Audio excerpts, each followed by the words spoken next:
ఆంధ్రప్రదేశ్ రాష్ట్రంలో ఎన్డీఏ కూటమి ఈరోజు సామాజిక న్యాయానికి కట్టుబడి ఉంది. సాక్షాత్తు ప్రధానమంత్రి బీసీ సామాజిక వర్గానికి చెందిన వ్యక్తి.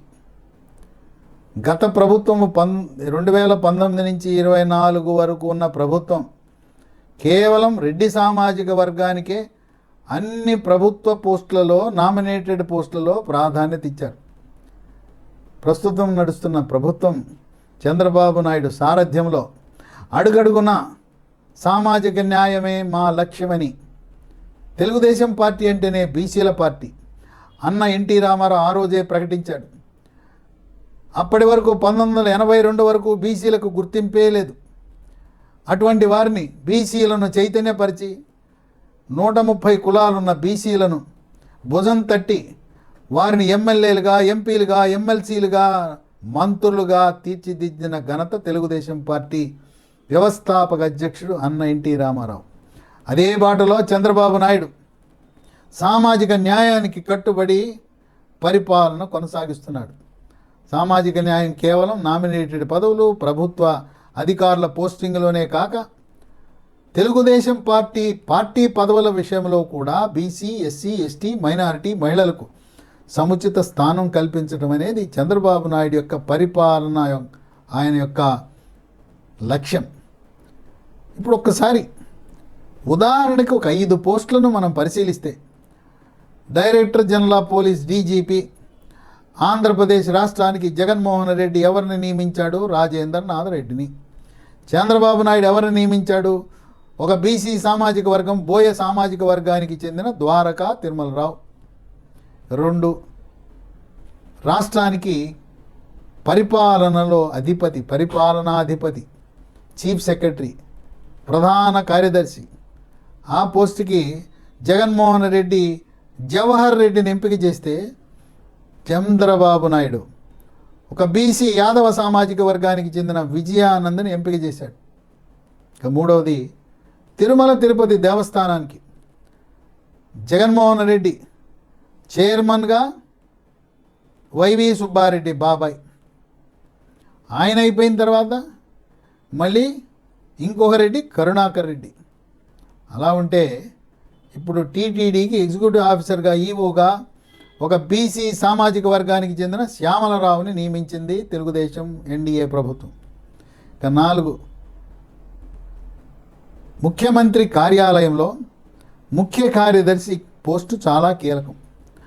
అటువంటి ముఖ్య కార్యదర్శి పోస్టుని ముఖ్యమంత్రి కార్యాలయంలో జగన్మోహన్ రెడ్డి ధనుంజయ రెడ్డిని పెట్టుకున్నాడు.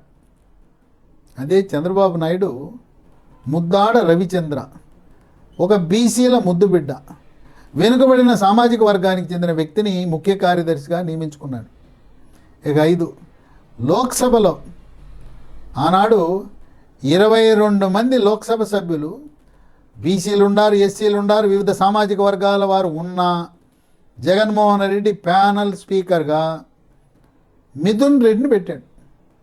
ఇప్పుడు చంద్రబాబు నాయుడు తనదైన శైలిలో తెలుగుదేశం పార్టీ ఆవిర్భావం నుంచి నేటి వరకు వెన్నంటి ఉన్న మాదిగ సామాజిక వర్గానికి చెందిన రిటైర్డ్ డీజీపీ ఐపీఎస్ అధికారి కృష్ణప్రసాద్, ఆ కృష్ణప్రసాద్ని లోక్సభ ప్యానల్ స్పీకర్గా నియమించడం విశేషం.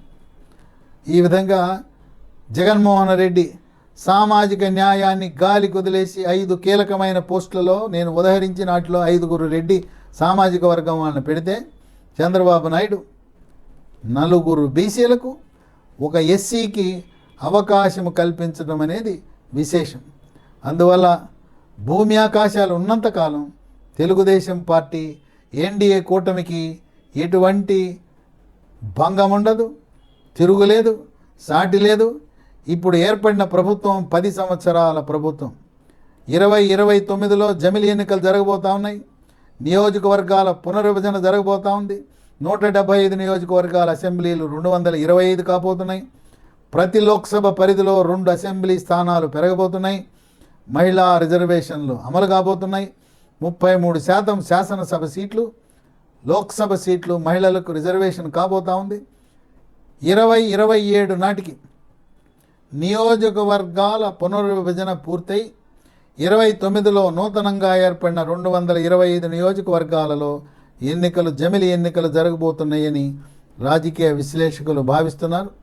కనుక ఇప్పుడు నడుస్తున్న ఎన్డీఏ కూటమి ప్రభుత్వానికి తిరుగులేదు, ఎదురులేదు. రాబోయే 2029 ఎన్నికల్లో 225 అసెంబ్లీ సీట్లకు ఈ కూటమి 220 సీట్లను కైవసం చేసుకోబోతుందని రాజకీయ విశ్లేషకులు భావిస్తున్నారు.